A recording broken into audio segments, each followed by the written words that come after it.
Hello, everyone, and welcome to Indications and Warnings with Chuck Pfarrer, co-produced by Alan Brewer.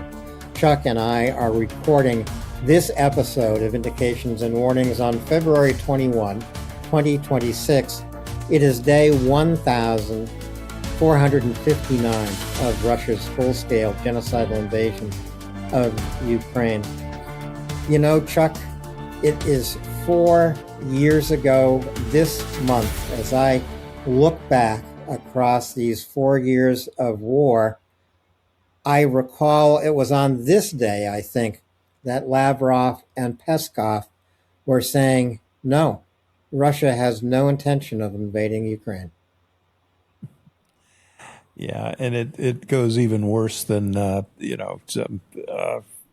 what we all sort of remember as maybe something he said, but he also directly informed Liz Truss of the UK that nothing was going to happen. So he was communicating this not just to us peones, but at the highest levels. And Alan, you and I have mentioned over the years that no one can trust Lavrov. You know, when you have that big of a lie so freely given, then why are you negotiating with someone like that? Well, that's the key question that we have to ask now, 4 years later, in the midst of negotiations. And we're going to take a look at some really key maps, try to understand Ukrainian success over the past couple of days around Huliopole. But that's the question that needs to be asked now. Why negotiate with a nation of liars? Well, you might also ask, why is the world not outraged at the campaign of chemical warfare that Russia has been waging for the last 4 years, a campaign that escalates year over year? Why do we negotiate with a power that has a policy of executing prisoners of war? I could just go on and on and on. One of the things we did say, and I think this is probably going to happen regardless of when and how this conflict terminates. Look, Russia is going to be in the penalty box of nations for the next 50 years. They have set themselves back that far, and probably economically as well. Well, I think as a nation, Putin is on the verge of destroying the Russian economy. Demographically, the next generation of Russians also on the verge of being destroyed. The problem with putting Russia into the penalty box is that Donald Trump has ushered Putin back onto the world stage and is eager to strike any kind of business deal he possibly can with Putin, whether it's in Ukraine or, for that matter, whether it's in Alaska.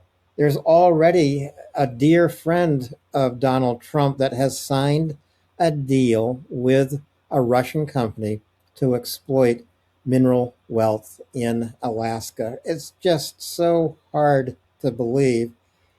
But at this point, through 4 full years of war, now really in the 5th winter of war, February 2026, it's still winter in Ukraine, Chuck. In fact, this has been the coldest, harshest winter in Ukraine in the last 20 years. Yeah, but the winter is not yet over. We are here at the end of February, but March is a brutal month as well. I said previously that I suspected, because I'm not going to back down off of this, that this would be the most critical winter of the war thus far for Russia. And I think it will be. We see these continuing attacks, but the tail of the tape will be, what is Russia going to look like in its summer offensive? We've already seen, absolutely abysmal combat effectiveness and incredible casualty rates, like 1,000 people every day. We just get used to that. That's 2 battalions. 2 large battalions, and you could make the case that that's actually 4 battalions every day. And what are they gaining? They didn't stage the big win this winter. They didn't stage the big win next summer. I'm going out on a limb here, Alan. I think we'll see the most pathetic Russian summer offensive of the entire war. And that's going to be the tail of the tape. I don't know that Russia has another winter like this left in them. Well, depending on what the Ukrainians are able to do to them next summer. Now, in a way, here, Chuck and I have tipped our hands. We don't expect a ceasefire or a peace negotiation to succeed anytime, frankly, I'd have to say, Chuck, the next year. No, I certainly don't see it. And again, this isn't every war is unique, but a regional war will go for 8 to 12 years. That's the math on adjacent countries slugging it out with each other. Russia, as we speak, Russia has lost about 1.3 million casualties. And, I pointed out that is 18 times the amount of U.S. soldiers lost in every war since World War II. Vietnam, Korea, Grenada, Panama, add them all up. 18 times. And they've gotten what? They don't control Ukraine, which was their strategic objective. They are never going to control Ukraine. And I say this a lot. They're not going to get to the Dnipro River. And by that, I don't mean Kherson. I mean the river that divides the country. And they are never going to get to Lviv. Thank God, my favorite city. I don't want them in there. No, they will never get to Lviv. It's an impossibility. But, we're going to take a look back when we get to the end of the show. That's when we're going to look at one of Chuck's maps from the archive. It will be Kyiv in March of 2022. And already at that point, you can see the trouble the Russians had stepped into when they decided to invade Ukraine. February has not historically been a very favorable month for Ukraine, Chuck. It was in February 2014 that Russia annexed Crimea. So that's 12 years ago. That's really when this war started. So it fits in with your timeline of regional warfare. It was also in February 2014 that the Ukrainians rose up against the rule of a Putin puppet government of Yanukovych. And it was just a few days ago in 2014 that the Yanukovych security forces in Maidan Square in Kyiv opened fire on Ukrainian demonstrators and killed over 100 of them. And Ukraine remembers that sacrifice as the Heavenly 100. So now, 4 years ago, again in February, Russia launches this full-scale invasion. These anniversaries are so close together, especially the Heavenly 100 and the genocidal invasion, is one reason why Ukrainians will never, ever forget or forgive what Russia is attempting to do, and they will always remember the sacrifice of the Heavenly 100 and every Ukrainian man and woman and child who have given their lives in defense of Ukraine in the course of this war. The original objective was unattainable, right? They truly expected they would roll into Kyiv and other places, and that the Ukrainian nation would roll over on its back like a chihuahua. And that was never going to happen. Their political intelligence was wrong. Their military intelligence was wrong. Their economic intelligence was wrong. And, I do want to remind everybody just how badly the war was going for Ukraine in the first couple of months. Or remind everybody that Ukraine went to the negotiation table and basically said, we'll give you everything you're asking for. But Putin wanted to go for the whole enchilada, right?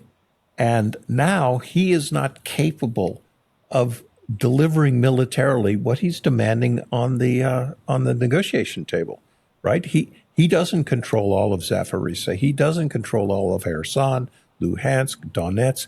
And Alan, you and I have been there and walked the ground. He's never going to get that stuff. It ain't happening, dude. No. You know, I think it was within a month of the original invasion, Chuck. Our friend Thomas Tyner posted an analysis of Russia's invasion. And in the middle of March, by the end of March, Thomas Tyner was saying Russia has already lost this war and they cannot win it. I'll take a look for that post maybe and read from it towards the end of the show. But even your early map from March 2022, that we're going to look at the Kiev map, uh, you can see some trouble for the Russians in that map. And then if we were to look at the midsummer maps from Kharkiv, you'll see the Russians retreating. But of course, the entire war has changed in these 4 years. It's not the same war. Uh, there are no drones, no drone no man's land in 2022. The Russian force itself has completely changed because of Ukrainian success. It's actually been hollowed out. Now, Ukraine is inflicting more casualties a month than Russia can mobilize to replace. That's a huge sea change in this war. It is, and there's a Russian political and cultural commentator. I'm going to put a plug in for him. He's on YouTube. He's called That Russian Dude, and his English is quite good. He was a former officer in the Russian army, a young guy, probably 35 or 40. Anyway, he is always ahead of the curve in these developments. And one of the things he's pointing out is, and recently, and I'm paraphrasing here a bit, but as Alan just pointed out, Russia's losing more people than it can recruit. And the Russian dude, which is what he calls himself, I wish I could tell you his name, has pointed out that the whispering has begun, right? That they've seen now they can't make video calls out of the country anymore. Their Telegram isn't working. All these things, prices are going up, choices are becoming less and less, and it's going backwards. Interestingly, sociologically, he's commenting that is the beginning of the end in any authoritarian society. When that disaffection goes from whispering in your wife's ear at night to talking in the barber shop, that is the beginning of the end. And it was a profound insight, and I just wanted to point it out. Well, that really means that Russia is losing on two fronts, the front in Ukraine and the home front inside Russia. And I listened to the Russian dude, thanks to you. It was a really good recommendation. If I have to hear one more time from these ridiculous negotiators named Witkoff and Kushner, if I have to hear one more time from Donald Trump himself that Russia is winning and Ukraine is losing and has no cards, and that it is Zelensky who needs to rush to the negotiating table to sign a bad deal, I'm going to be sick, because the truth is now more evident than ever before that Ukraine is winning, Russia is losing, that there is no inevitable Russian victory in this war. In fact, the first few maps we're going to look at from around Huliopole these are maps that might make Ukrainians think a little differently about the month of February. Well, absolutely. And I must disagree profoundly with the commander in chief. I might go so far as to say, and I'll hang myself if I'm wrong next summer, but I see the Russian armed forces as being mortally wounded at this point. Okay, they are running out of airplanes, they're running out of air defense. 50% of all of the Pantsir S-1 systems are kaput. They've been greased and hosed. Last night, in one night, in a simultaneous strike, Ukraine took out 3 Tor missile systems. Interestingly enough, all of them were on the move when they hit them. And Look, weren't they all in Zaporizhia, Chuck? Alan Zafarisa, hey, we talk about this all the time. Date, time, location come together. That is weeks and months of military planning. These weren't 3 lucky shots or 3 targets of opportunity. To our Russian listening guests, they have penetrated your command and control for your air defense forces. They knew those things were going to be on the roads, and they had assets waiting to hose them. So it isn't just the air defense. And to our Russian listening guests embarking right about now on a nighttime movement, good luck. You have intro to Uncle Chuck's thermal pictures at night. You know, when we've all seen the pictures, folks, you light a cigarette, you exhale, you are seen by the thermal beast, and it'll get you. And that stuff is so much better than even I had, and I thought it was magic in my day. Well, it's more magic today. It's more That's magic. you know, if so, when we go to the maps in Huliopole, and this is on the border of Zaporizhia and Dnipropetrovsk oblasts, uh, big things have happened here over the last few days. We'll talk about what those things are and the reasons why Ukraine has been so successful. So if we can just start out with the most recent map from 21 February today in Huliopole. Uh, would you use the word breakthrough to describe Ukrainian success here, Chuck?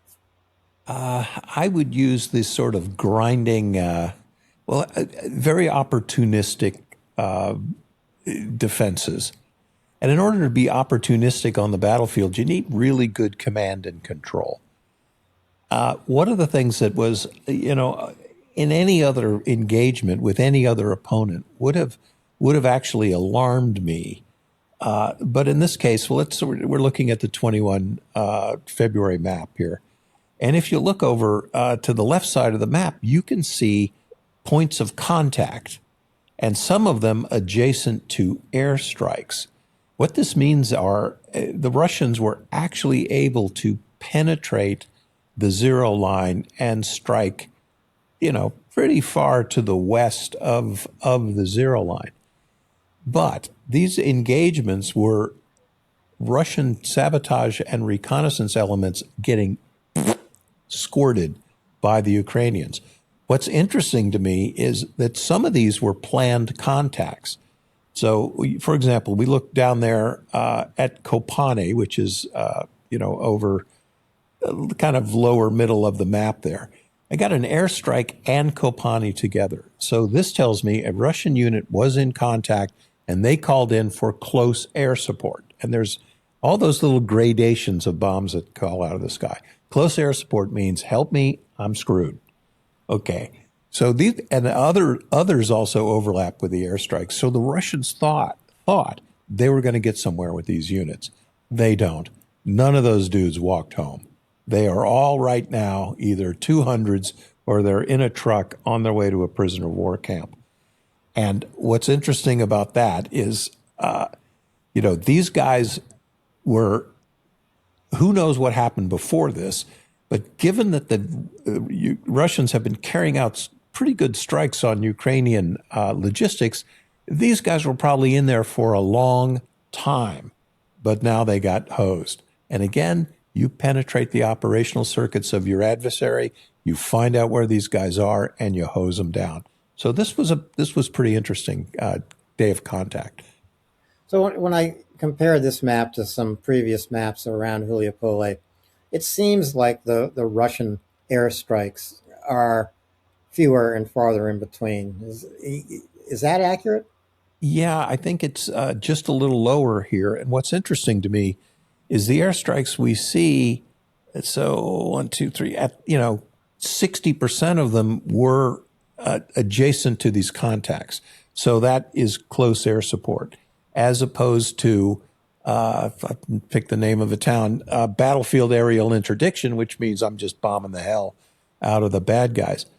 But the other interesting Go ahead, Alan. Make I the was going to point. say, which is what Russia was doing after their original incursion in Huliopole, because they'd overrun a Ukrainian command post. They probably had all this information about Ukrainian logistics and positions, and this map was filled with Russian airstrikes as Yeah, battlefield interdiction, as you say.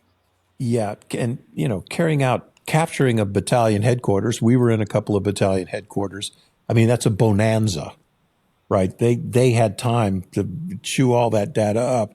But the other really important thing on this map is you see those airstrikes, and they are in association with the deep penetration units. But look at the points of contact. So north of Heliopol, you see the contacts there by the TO401 highway. And look at the big thrust, because it didn't stick, to the west of Juliopol and the northwest. I've got 1, 2, 3, 4, 5, 6, 7, 8, 10 points of contact. The Russians, nobody walked home from that, right? Every one of those contacts were Russian attacks that were broken up. And this is what we talk about. And Alan just mentioned the hollowing out of the Russian military. Every asset they put on west of the TO5, TO401 was lost, killed, destroyed. And that's what's going on. And the Russians will just keep throwing shit at the problem, pardon my French. But this is a very intriguing map because it's symbolic of the entire Russian effort. People are cheering in Ukraine because the advances around Huliopole represent Ukraine's fastest advance in this war for about 2.5 years now. And so that's significant. Now, uh, does it mean that Ukraine was simply advancing over poorly defended territory that Russian claimed? Because remember what Russia does. They launch these infiltration advances with very, very few soldiers. They don't always reinforce those soldiers. They don't always resupply those soldiers. So maybe Ukraine was just sweeping away very lightly held territory that Russia was trying to make big headlines out of. Yeah, and I saw that. I still portray it as a series of raids, but it was a couple of maps ago where there were 20 Ukrainian contacts 6 miles to the east of the zero line.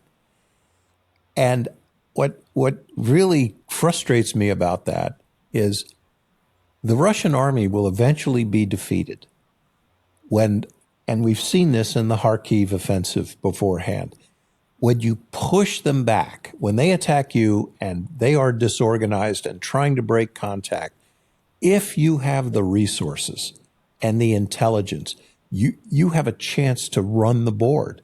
When a unit breaks up and tries to fall back, look, that's why that's why the Germans failed in the Battle of the Bulge. They were up against American paratroopers who are trained to be scattered, come together, and reunite on the battlefield because they have to do it from the minute they land scattered on the drop zone, right? So that's why Bastogne held. Here's the but. What happened just recently in Juliopol? There was an opportunity for Ukraine to come back in and keep driving those guys back. But they can't do that, Alan, because somebody whose country begins with a U and an S, they're not dependable. The Ukrainians cannot afford to expend their reserves, their materials, everything they've saved up, and worry about the United States pulling the plug on them like they did in Kursk.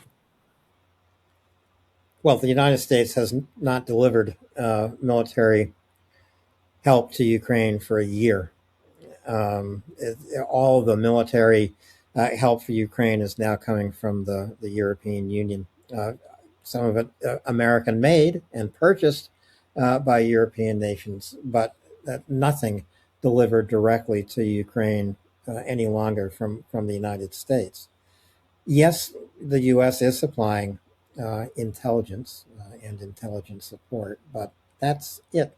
And Ukraine has a pretty good intelligence service of its own, and so do the Europeans.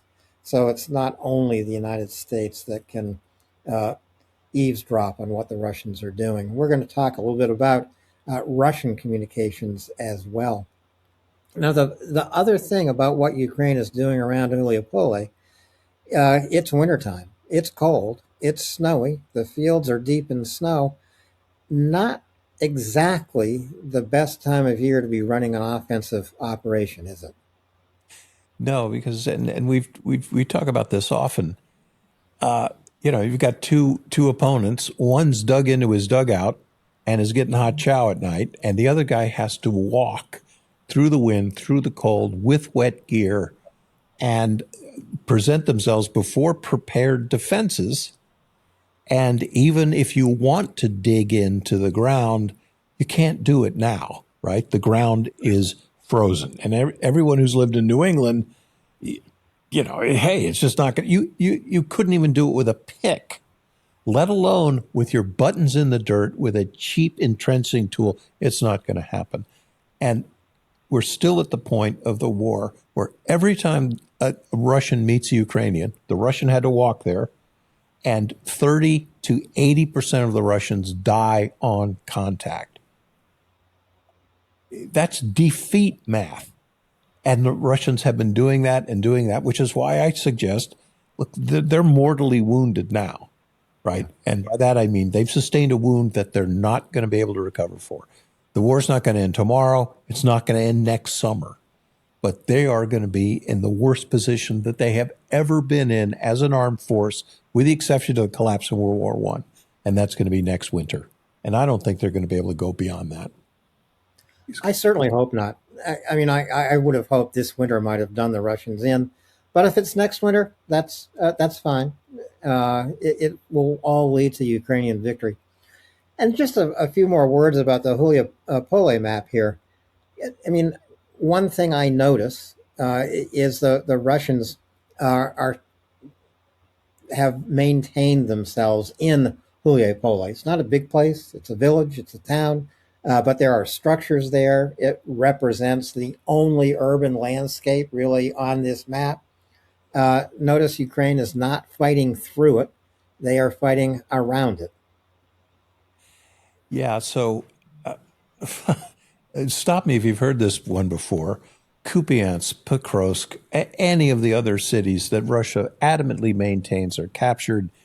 It sure is, as long as the Ukrainians don't shoot at you today. And despite capturing the battalion headquarters in Juliopol, they still haven't taken the urban area.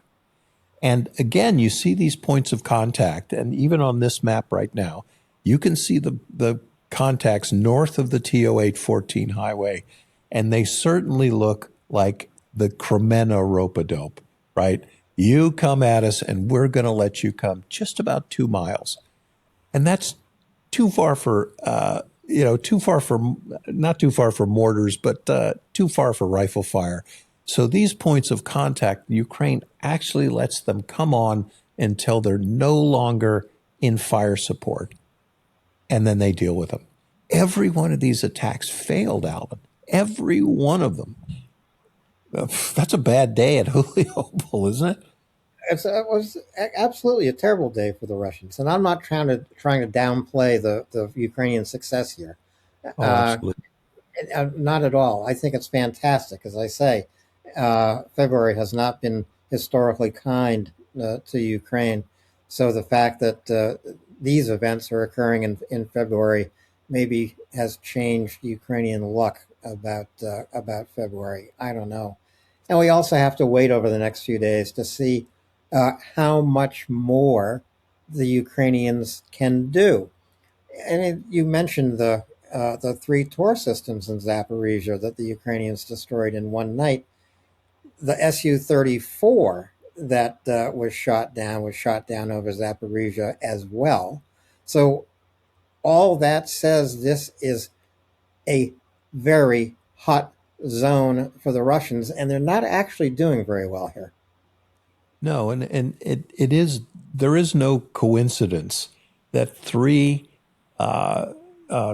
Tor systems were disposed of in Zaporizhzhia, and it is not a coincidence that an Su-34 gets shot down in that same operational period. This was, again, one of those rope-a-dopes. You know, you've got an Su-34 approaching its bomb release point. It depends on air defense dominance around it, right? This is a strike fighter. It can defend itself, but it's not an air superiority fighter as well. So as that local air defense was depressed, a Ukrainian F-16 got in there, popped up long enough to lock this guy up and squirt a missile at him. Wham. So again, all of those things they're all interconnected, and our listeners know that now. I mean, things that happen on the ground, things that happen in the air, and there's never any coincidences in war. You can just forget it. There never is one. Everything is connected. It is connect the dots. You know, talking about the Ukrainian F-16s for a moment, and by the way, they're all flown by Ukrainian pilots. I'm sure everyone's seen video of these F-16s in the Ukrainian Air Force flying at such a low level, practically treetop or rooftop level, which is very unusual to see an F-16 that low. And when Chuck says they pop up, they climb to something like 30,000 feet and then drop those air to land. It might be a glide bomb, or then they launch those air to ground missiles and go into what would look like a deadly dive to anybody else to get away. This is a key Ukrainian F-16 tactic that they've developed themselves, I believe, right? Yeah, absolutely. And, you know, they have a couple of AWACS platforms. They are the Swedish turboprops that they have. They've got a radar similar to the wedge tail on there. So this was an air battle. And normally when the United States embarks on an air battle, we could be talking about hundreds of aircraft. In the case of the Ukrainian Air Force, this was an air battle that involved one sneaky shot on a fat, dumb, and happy Russian Su-34 that thought it's just going to hit another hospital with a glide bomb today, and it didn't work out that well.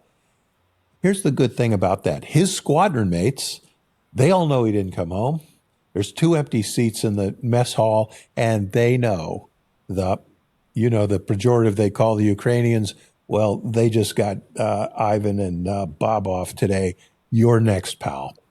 Yeah. You are next. And every time the Ukrainians have had an air-to-air kill in here, it has been set up like that, Alan. There's deception. There's, these pop-up opportunistic shots. But none of this stuff is random contact, ever. It's all planned. Yeah. And it does wear on the morale of Russian forces. How that morale has held up through 4 years, I don't know, actually.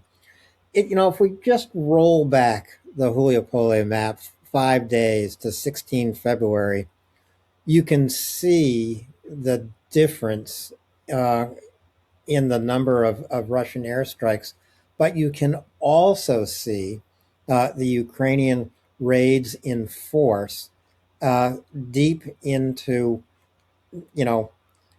I'm just going to call it the gray zone. It might be red or pink on Chuck's map. It's red or pink on lots of other maps, but it is so difficult to determine what the Russians really held.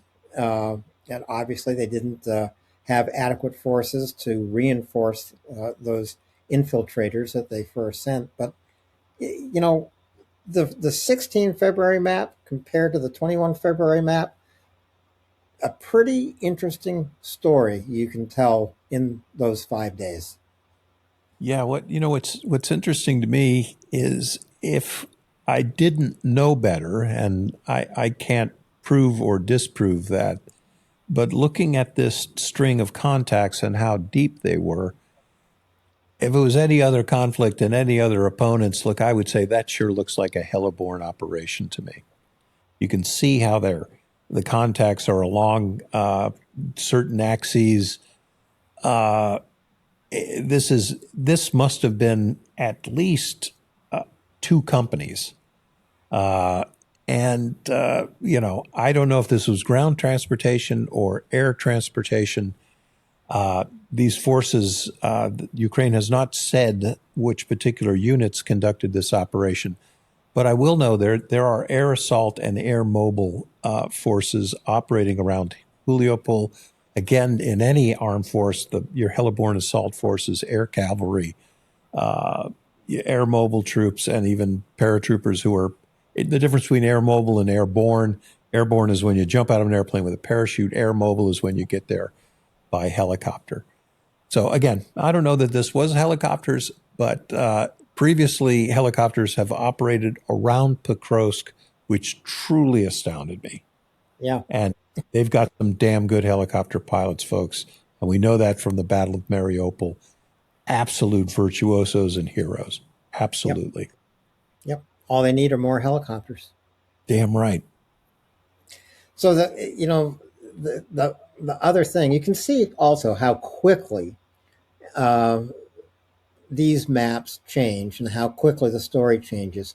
If you go back to 16 February and look at that map, even with all the Ukrainian contact to the east outside Heliopole, it actually doesn't look that great for the Ukrainians.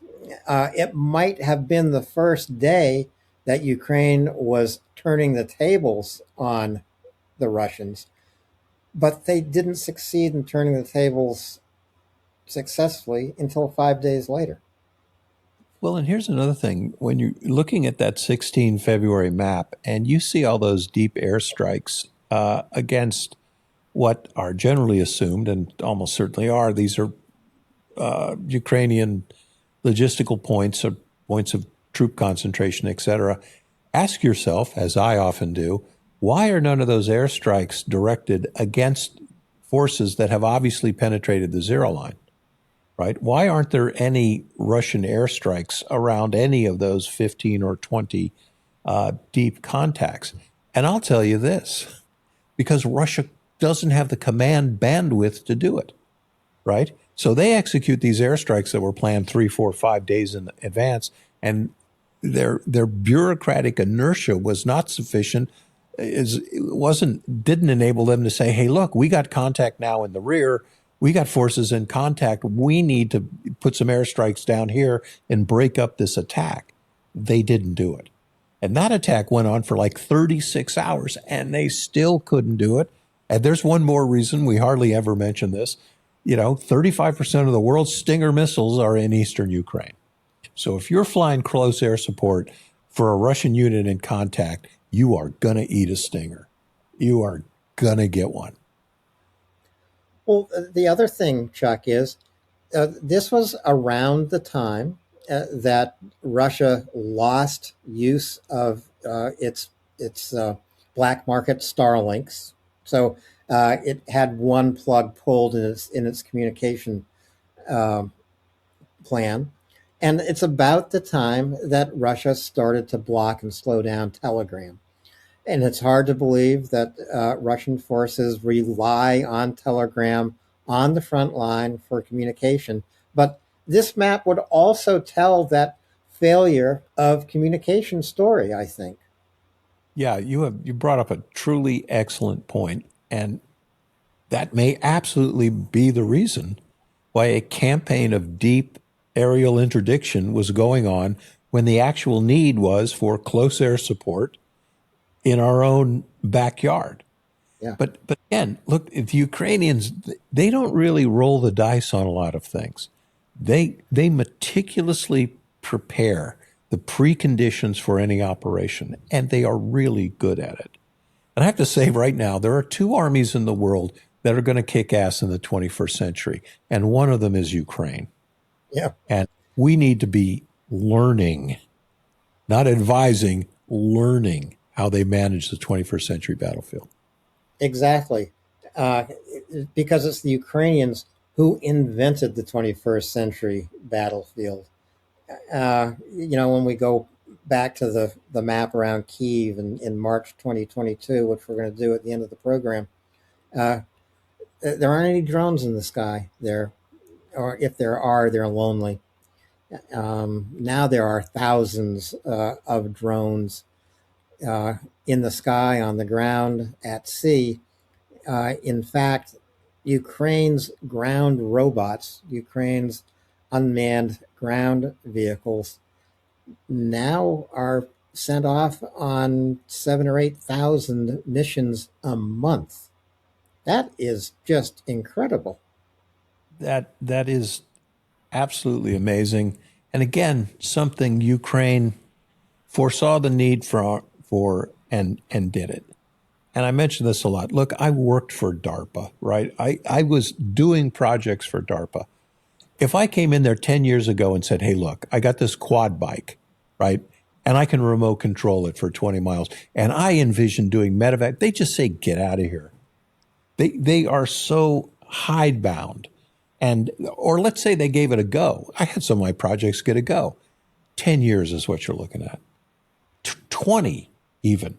The Ukrainians, some kid comes in with that idea and they go, build it and get it here next week and we're going to try it out. And I've done a bunch of iterations of the infographic on Ukrainian ground drones.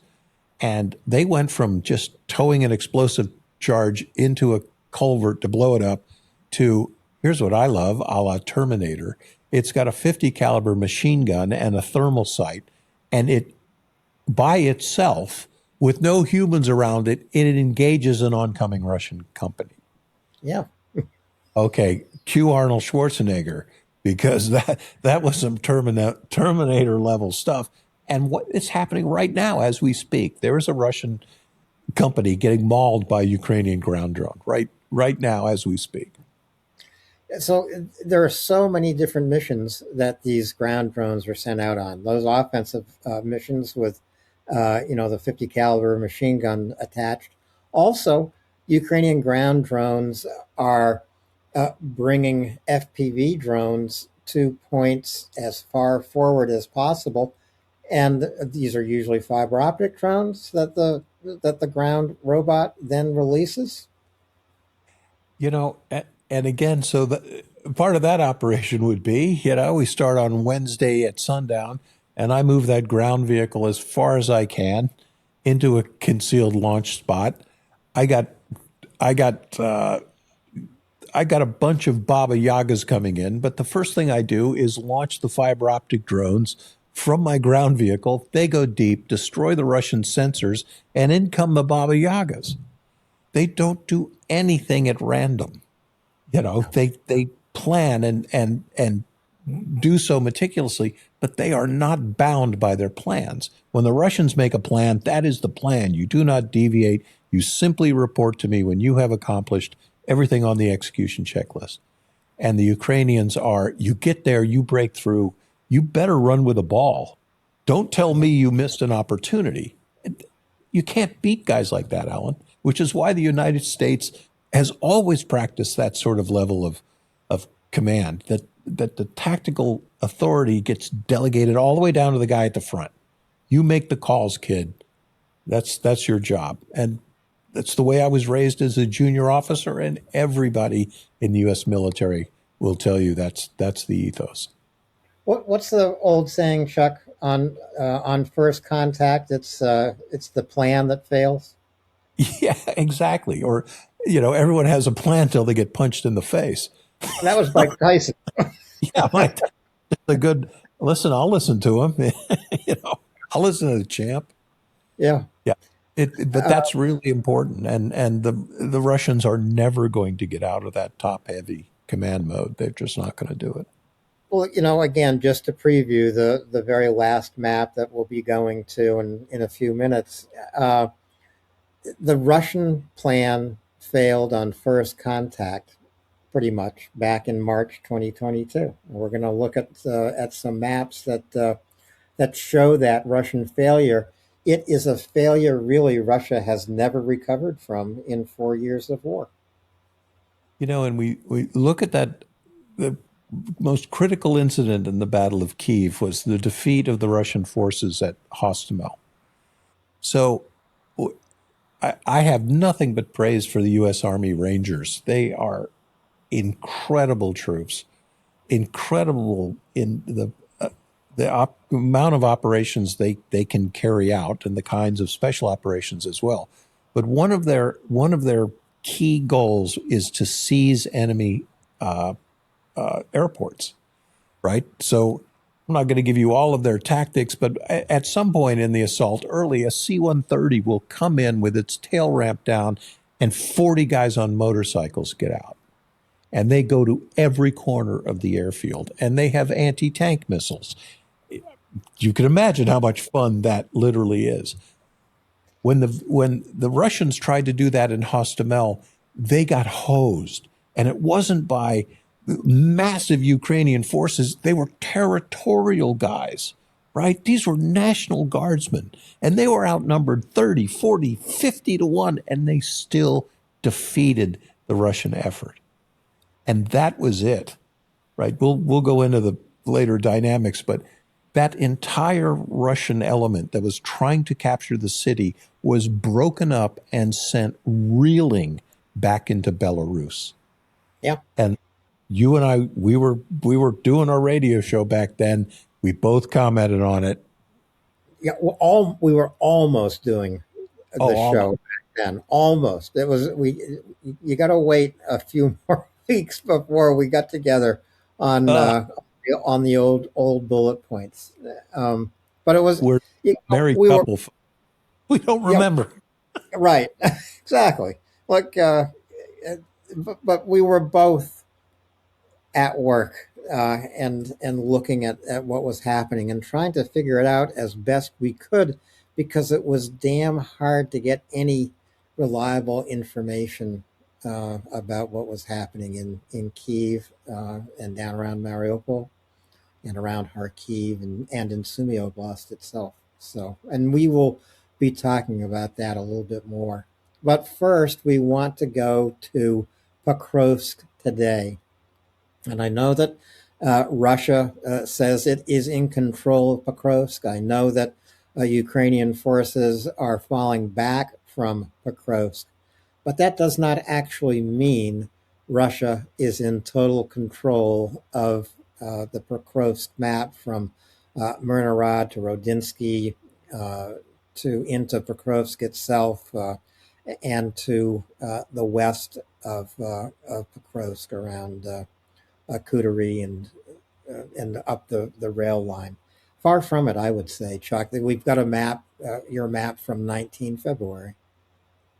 Yeah, and we are seeing what has been the typical battle modality for Russia capturing a city, and we hearken back to the Bakhmut battle for Bakhmut. In that battle, the Russians lost somewhere around 150,000 people. In the battle for Kursk, they have lost well over 250,000 people. To capture a town that had 60,000 people in it at the start of the war, the city of Pokrovsk, like the city of Bakhmut, like the city of Severodonetsk, like the city of Kupiansk, Kupiansk is less destroyed than those other two, but Pokrovsk now is a moonscape. And people, my troll fans also always get on me about I'm moving the goalposts. Pokrovsk is a valuable logistics hub. Well, negative, pal. It was a valuable logistics hub when the battle was being fought for Avdiivka. Right now, Pokrovsk is a terminal point on the map. There is no heat, there is no power, there is no water, there is no sewage. The Russians can use it as a base. Yeah, I guess if you want to store body bags, you're going to be in there. But the single point of egress from this city is the M32. And it is 40 miles of open terrain to the next legitimate military objective. So this has been, a la Bakhmut, a la Severodonetsk, an attritional battle for the Ukrainians, meaning they are fighting here because this is the most convenient and expedient place to kill as many Russians as possible in a single day. And throughout this entire war, Russia has no desire to change its tactics, which are simply patrol to contact and sacrifice the people in contact with the enemy. And folks, that's no way to run a railroad, and no one wins a war like that. And the Ukrainian attitude, the Ukrainian plan, is completely opposite, especially now. Don't send a soldier where you can send a drone. Absolutely. And that, that's the Alan and I have been saying that for a long time. I got him on that early. We should sell some T-shirts that say, "Don't send a man where you can send a hand grenade," because I learned that as a young ensign, and it's always stuck, and it's the truth. And we have talk about these 30 to 80% casualties on contact for every Russian formation. And it's hard to get your arms around what is the casualty ratio between Ukrainians and Russians. It's generally 1 to 5. However, there are hundreds of contacts over the course of a year where the Russians will lose 20, 30, 40 people without a single Ukrainian even being exposed to fire, let alone giving their life in an exchange with the enemy. And generally, the larger the Russian force, the more quickly it comes to grief and the faster it happens by drones and or air. And that's a new feature in 21st century contact warfare. The bigger your force, the more you lose and the quicker you lose. And it's Ukraine that is developing the tactics that define the 21st century battlefield. They're not only developing the hardware that fights across it, they are they're inventing the tactics that succeed on that battlefield. So I'm sure we're not done with maps from Pokrovsk, Chuck. No, it'll be going on here. I will say this. Look, I've got to, point this out. I don't think the Pokrovsk game is going to go on very much longer, but I think we're going to be into spring before the game is no longer worth the candle. And I also suspect that this will happen. A la Bakhmut, the Russians got so badly mauled they could not move on from Bakhmut and truly have not moved on even much now. Kostanvinka still stands, Druzhkivka, Kramatorsk, all the places we were, they are still standing. Yes, they are. I'm sure next week we're going to have a series of maps that looks at the fortress cities in the east. So this is just beyond Bakhmut and beyond Chasiv, which, by the way, still holds. But we really do need maps to consider what is happening in Kostyantynivka and Druzhkivka, etc. Though, look all the way to Kramatorsk and Sloviansk. These cities are under fire every day. Kostyantynivka is under artillery shelling. The other cities are being hit by glide bombs and artillery, as well as constant drone attacks. One of the things that Vietnam was the first war that came home on television. But within the information age, I'm able to put these maps together because the Ukrainians themselves put out such good information, including, enemy order of battle. So if you're looking at this map, like the 19 February map here, you're getting the kind of information that the general officer commanding this area would get. And it's not because I'm so great, but you pull together all these threads and there they are. And, Alan and I are really happy to bring you that kind of information. You can hear us pontificating about it, but look at the maps. Yeah. If it doesn't jibe, make your own decisions, folks. But I don't know. We've been doing this a long time, and we're not often wrong. We get things wrong every now and then, but not most of the time. We do okay. Well, Chuck, you have a higher batting average than I have, but I don't think so. But well, but yeah, the maps tell the story, and Chuck spends a lot of time creating these maps, and the information on the maps come from a variety of sources, not from one source. There is no single unimpeachable source in Ukraine. So this is what Chuck's experience guides him to show you, and it's pretty close to what's happening out there. You know, You know, and oh, go ahead, Alan, please. I'm no, sorry. no, go ahead. Well, I just tell everybody when you look at this stuff, and I get a point of contact on a map that isn't a topographic map, but when I get the coordinates and I put it on a topographic map, a lot of times I can say, well, where is this contact? It's probably going to be here. Here's a tree line here. Here's a water course. How is this battle going to go? Well, there was a stream behind these guys. And so you take out the way they crossed that stream. And often these things, folks, are only 6 feet wide, but you can't get a tank across it. Right. Right. So it helps so much. And Alan comes from an outdoor background. I didn't have to tell him what a topographic map was or how to read it. So he looks at the same stuff and he's got a pretty good damn idea himself.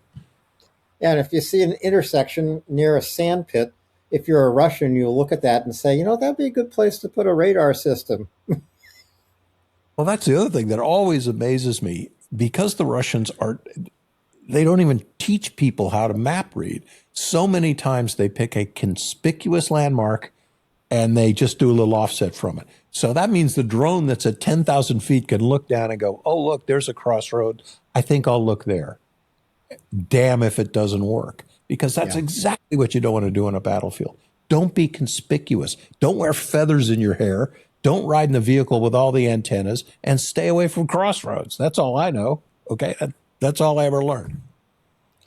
So there are some other interesting developments overnight in the air with Ukraine's Flamingo cruise missile. I think this is probably the deepest strike that Ukraine has achieved with its own designed cruise missile in the course of this war. 1,400 kilometers to strike a missile factory, the Voitinsk Missile Factory, where they make Iskanders and even Oreshniks and other ballistic missiles. This, again, uh, is going to make February 2026 more than a milestone in this war. It is beginning to look like a turning point in this war. Yeah, absolutely. And Washington doesn't want to give Ukraine tomahawks, so they just come up with a bargain basement equivalent. I mean, this was a really, really deep strike. There were 19 buildings in this complex that builds these missiles. And I can promise you, whatever structure they hit was the key principal node of this complex. They didn't just say, let's hit 1 out of 19. Let's just take a guess.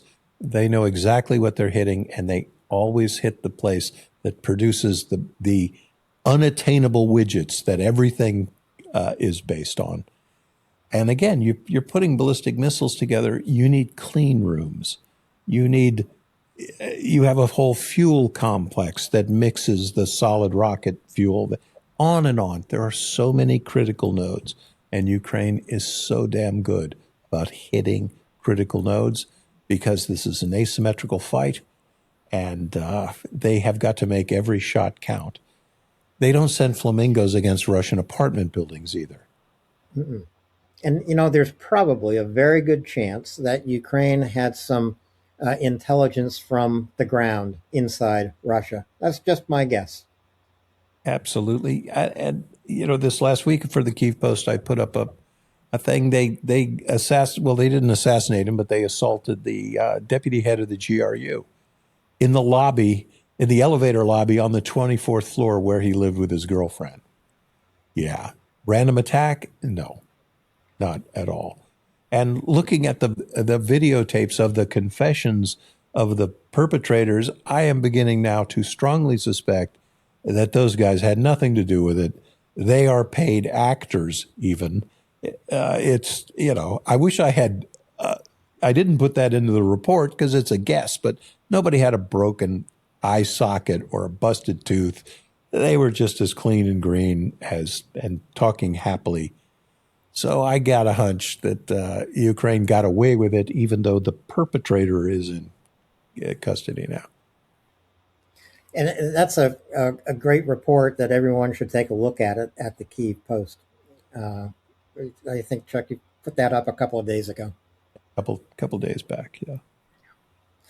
So let's go back in time to one of the very first maps you posted. It's from Kyiv, and it is from March 2022. The very first thing when you look at this map that people will be reminded of or will be informed of if they didn't know it is how close Russia came to the outskirts of Kyiv, Chuck. You know, they really did. Uh, I'm not sure the whole war held in the balance of whether or not they took Kyiv. In the American Civil War, there was this on to Richmond thing, and the cities of Washington and Richmond are not very far apart. No. But you know, it wasn't until the very end of the war that the Yankees finally got into Richmond. And anytime anyone thinks, well, they captured our capital, remember that the British burned Washington in the War of 1812. That didn't, you know, the United States didn't roll over and die. But cities are of enormous and probably the Russians placed too high an importance on capturing cities. But what was so fascinating about that thrust on Kyiv, I really thought the Russians were going to get there. I truly did. But not only did they not get there, but they were defeated so decisively that their forces literally ran amok as they were returning to Belarus. They raped, they murdered, they looted, they killed. They were no longer under control of their officers. And they skedaddled across the border, and we'll go through these maps again eventually one day. They were moving so fast. I was putting up 3 maps a day, and I finally gave up because they were moving so fast, literally like the highway of death, to get out of Ukraine. And these were the best and the brightest and the jewel of the Russian ground forces, and they got whumped. Well, Wow. the other thing about this map is it's basically a month after the initial invasion, and I I don't think you were saying that Russia had lost the war at that point in time. No. There was only one person I know who made that claim. It was Thomas Tyner, and it turns out he was right. And now we are seeing the Russian failure unfold through 4 years of increasingly faulty command uh, and increasingly failing morale and increasingly just, well, death and destruction on the Russian side. They've lost so much equipment. They've suffered so many killed and wounded. But unfortunately, on the other side of the ledger, what you uh, have to recognize is that in 4 years of war, uh, Russia has committed just about every war crime in the books. It's waged a continuous terror war against Ukrainian civilians in the most brutal way just in this winter of 2026. It's occupied, you know, uh, what I will call a sliver of Ukraine. It's about 20% of Ukraine. And we don't know a lot of what is happening in occupied Ukraine. But what we do know doesn't sound very good, and it doesn't look very good. We can only know about the terror that Russia inflicts on Ukrainians inside occupied Ukraine when occupied Ukraine is liberated. In order to do that, it needs one thing, the very thing it needed in March of 2022. Uh, every weapon required to defend itself. And they still need everything, right? They still need everything. Air defense, I think, principally. Again, they every night they have to defend their cities against ballistic missiles that are deliberately targeted on apartment blocks. And mentioned this before, but Alan and I were in Kharkiv. We saw an apartment building where that 6 shaheeds had been concentrated on that apartment building. We walked through the rubble. Look, there were no antennas on the roof. There was no military headquarters there. There was nothing. This was just an apartment building.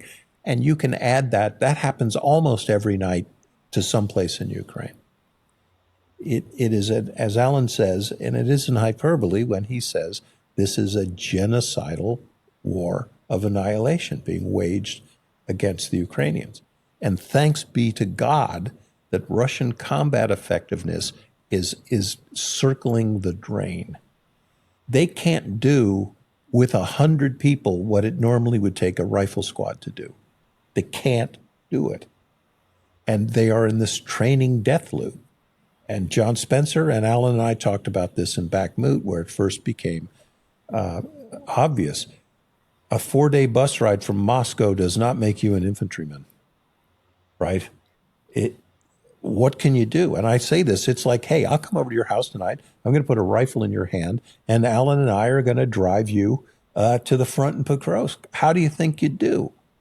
And that's just what these winos and 50-year-old men and other people who get sucked into Russian recruitment nets, or I really feel sorry for the people in sub-Saharan Africa who think they're getting a job on a construction site.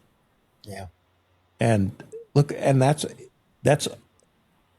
Russia can't fix that, and it never will, and it is never going to win the war with those kind of people. It isn't, and they can't train them anymore. So think of that tonight, folks. That's one of the reasons why, Alan, I tell you, they're not going to win this war. Right. And if you need to convince someone that Russian victory is not inevitable and will never come, but that Russian defeat becomes more of a possibility every single day and every single year of this war, show them this map from Kyiv. Show them how close a call the Ukrainians had around Kyiv 4 years ago. Now, time is running out for Putin inside Russia much more quickly than it is ever going to run out for Ukrainians.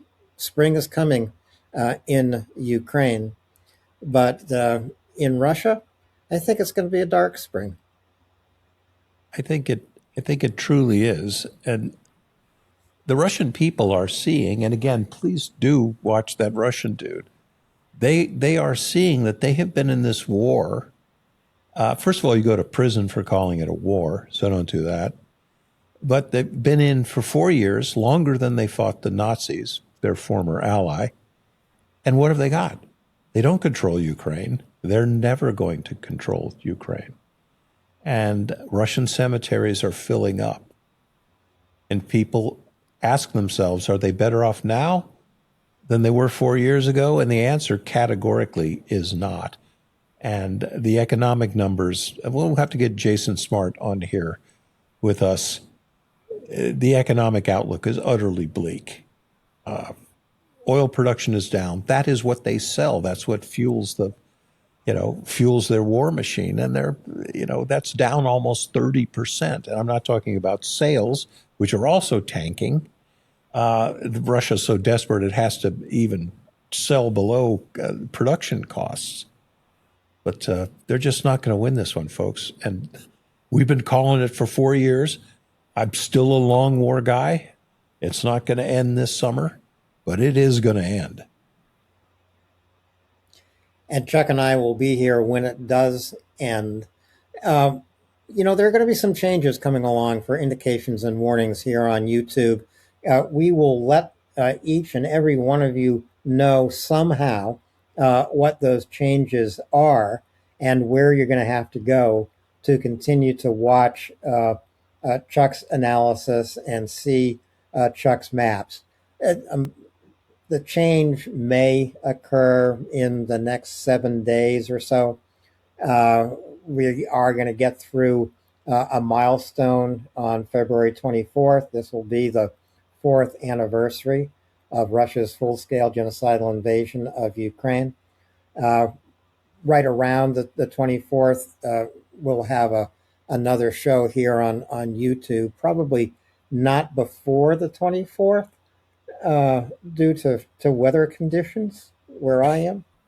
But on the 24th, if I can get a connection, Chuck and I are going to be on Voya Radio in the evening, so it'd be 7 p.m. Eastern time, 1900 hours Eastern time, on Voya Radio, a Twitter space, and it'll be like the old days, Chuck, with an old bullet points. It is. I really missed the live audience. That was, and it kept us on our toes because we didn't know what the question was going to be. And you had to do your damn homework. And I'm not the kind of guy who's smart enough or quick enough to look it up on Wikipedia when I get the question asked. So, and Alan and I have been doing this a long time, and I want to give Alan some love here. He is the best media partner I ever had in my life. He is a great and brave war correspondent, which he'd never done before. He did pretty damn well. And he is a good friend of mine, and it is so good to work with him. And we're going to be staying together for a long time, folks. So please stay tuned. Yeah, we are going to be together for a long time. And I do love telling that story that the first place Chuck and I ever met in person after working together for more than 2.5 years, the first place we ever met in person was in Lviv, Ukraine. Yep, absolutely. And happy to tell you, folks, there are a lot of Americans in Ukraine doing everything they can to help. And I also want to tell you the Ukrainian people, without fail, are grateful. They are happy. It is a wonderful country to visit. You'll never forget it. It will make you fall in love with it. And that is why the Russians want it so badly. That's why they want it. They want those resources, those wonderful people. And don't they wish they could get it? Because it ain't happening, dude. It ain't going to happen. It ain't going Look, to Chuck, happen. thank you again. You and I will be here on Indications and Warnings. We'll be back in Ukraine later this year, and we'll be with all of you to say Slava Ukraini. Heroyam Slava.